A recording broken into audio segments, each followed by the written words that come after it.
నమస్కారం ఘంటారావానికి స్వాగతం ముందుగా ప్రధాన అంశాలు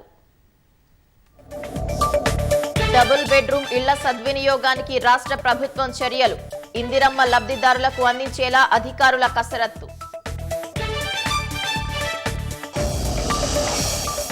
850 కోట్ల మోసం కేసులో ఫాల్కన్ నిర్వాహకుల అరెస్ట్ మిగతా వారి కోసం ముమ్మరంగా గాలిస్తున్న పోలీసులు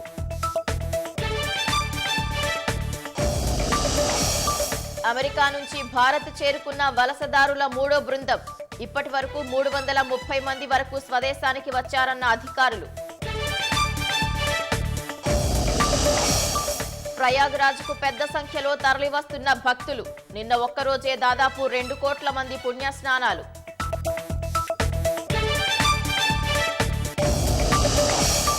దురాస్పల్లి పెద్దగట్టు జాతరకు పోటెత్తిన భక్తజనం ఇవాళ 6 లక్షల మందికి పైగా వస్తారన్న అంచనాతో ఏర్పాట్లు